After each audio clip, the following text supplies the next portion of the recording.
ശരിക്കും കളക്ഷനെ ബാധിക്കാൻ സാധ്യതയുണ്ടോ? പേടിയുണ്ടോ?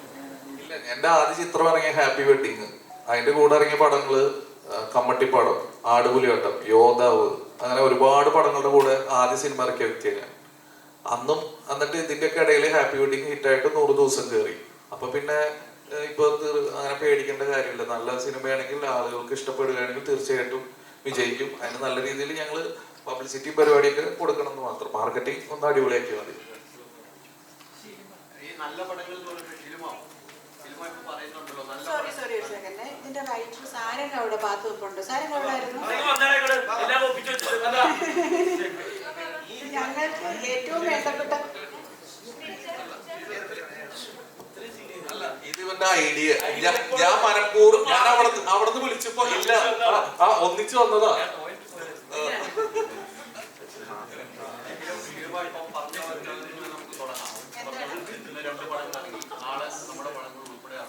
അങ്ങനെ ഇരിക്കുമ്പോഴാണ് ഷിൽമ ഒരു പോസ്റ്റ് എടുത്തത്. ആ പോസ്റ്റ് എടുത്ത് വലിയ രീതിയിൽ ചർച്ച ചെയ്യപ്പെട്ടിരിക്കുകയാണ്. അത്തരം ഒരു പോസ്റ്റ് ഇടാനുള്ള ഒരു പ്രചോദനം എന്താണ്? ഷിൽമ വിഷമം എന്താണ്? ഇല്ല, അത് സത്യത്തിൽ അതിനെ ദയവേത് മീഡിയസ് വേറൊരു രീതിയിലും അതിനെ വളച്ചൊടിക്കരുതെന്നാണ് എൻ്റെ ഒരു എളിമയോടെയുള്ളൊരു അഭ്യർത്ഥന. അത് ഞങ്ങളുടെ ഒരു വിഷമം മാത്രം ഞാൻ അവിടെ രേഖപ്പെടുത്തിയതാണ്. കാരണം ഈ സിനിമയിലും ഒരു 10-40 ആർട്ടിസ്റ്റുകളോളം വന്നിട്ടുണ്ട്. അപ്പം അവർ 3 സിനിമ ആൾക്കാർ അവരുടെ പടത്തെ തീർച്ചയായിട്ടും പ്രൊമോട്ട് ചെയ്യണം. അവരുടെ ഐക്യദാർഢ്യം, അവരുടെ ഫ്രണ്ട്ഷിപ്പൊക്കെ അവർ കാണിച്ചു. അതിലൊരു തെറ്റുമില്ല, അതിനെ ഞാൻ സപ്പോർട്ട് ചെയ്യുന്നു. പക്ഷേ അതിനോടൊപ്പം ഞങ്ങളുടെ ഈ പടവും അവർ ചെറുതായിട്ടൊന്ന് മെൻഷൻ ചെയ്ത് ഞങ്ങളുടെ പേരെടുത്ത് പറഞ്ഞില്ലെങ്കിലും ഓണത്തിന് ഇറങ്ങുന്ന മറ്റു പടങ്ങൾക്കും ഒരാശംസ പറയുമെന്ന് എന്നെപ്പോലെ തന്നെ എൻ്റെ പടത്തിൽ അഭിനയിച്ച എല്ലാവരും ഒന്ന് ആഗ്രഹിച്ചു പോയായിരുന്നു. അതിൻ്റെ ഒരു വിഷമം എല്ലാവരും രേഖപ്പെടുത്തുകയും ചെയ്തു. അപ്പോൾ അത് എല്ലാവരുടെയും പ്രതിനിധിയായിട്ട് നിന്നിട്ട് ഞാനത് അറിയിച്ചു എന്നേ ഉള്ളൂ. അതിനെപ്പറ്റി ഇനിയൊരു ഡിസ്കഷൻ ഇവിടെ ആവശ്യമില്ല. അത് അവിടെ തീർന്നു. അതിനെപ്പറ്റി വേറൊരു രീതിയിലും വളച്ചൊടിക്കരുത് എന്നാണ് എൻ്റെ ഒരു വലിയ അഭ്യർത്ഥന. അതിനെ ഞാൻ ഇട്ട പോസ്റ്റിൽ എന്താണെന്നുള്ളത് വളരെ വ്യക്തമായിട്ട് എഴുതിയിട്ടുണ്ട്. അതിനപ്പുറത്തേക്ക് ദേവിയത് ആരും ചിന്തിക്കേണ്ട. പവർ ഗ്രൂപ്പ് എന്നൊക്കെ പറയാൻ നേരത്ത് മലയാള പ്രേക്ഷകർ ഇങ്ങനെ നെട്ടു. ആ സന്ദർഭത്തിലാണല്ലോ അത്തരത്തിലൊരു പരാമർശം നടത്തിയത്. എന്ത് പരാമർശം? ഞാൻ വ്യക്തമായിട്ട് എഴുതിയിട്ടുണ്ടല്ലോ.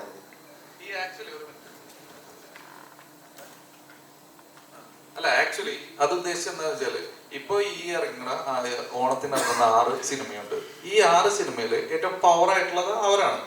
വലിയ പ്രൊഡക്ഷൻ കമ്പനി, അല്ലെങ്കിൽ ഇപ്പൊ യൂത്ത് ആയിട്ട് ഇപ്പൊ ഹിറ്റ് അടിച്ചിട്ട് നിൽക്കണ ഇത്. അപ്പൊ ഇവര് 3 ആള് ഫോക്കസ് ചെയ്തിട്ട് ഒരു കാര്യം ചെയ്യുമ്പോൾ അതിന് ഓട്ടോമാറ്റിക്കലി ഭയങ്കര റീച്ച് വരും. അപ്പൊ അതിന്റെ ഇടയിൽ ഞങ്ങളുടെ ചിത്രത്തിന്റെ പേര് പറയണമെന്ന് പോലും ഞങ്ങൾക്ക് പേര് പറഞ്ഞ സന്തോഷം.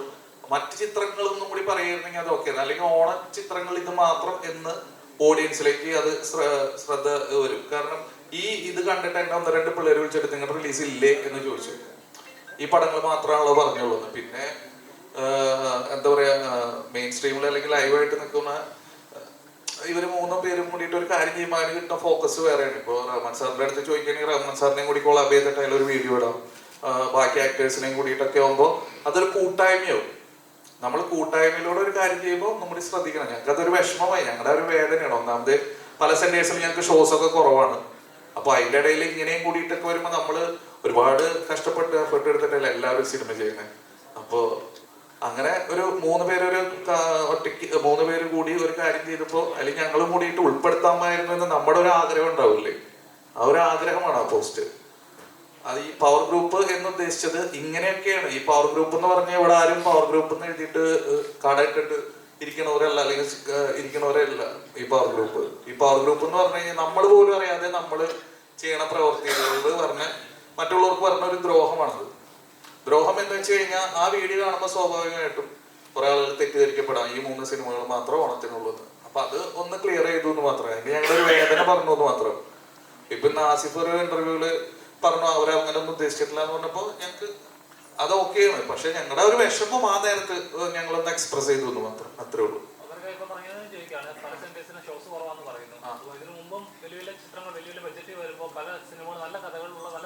അത് തീർച്ചയായിട്ടും അതാ ഞാൻ പറഞ്ഞത്. അപ്പൊ ഞാൻ പറഞ്ഞ പോയിന്റ് അതാ പറഞ്ഞത്. അതായത് ഈ വലിയ ചിത്രങ്ങൾ ഓൾറെഡി ഇവർ കോടിക്കണക്കിന് രൂപ പ്രൊമോഷൻ മുടക്കുന്നുണ്ട്.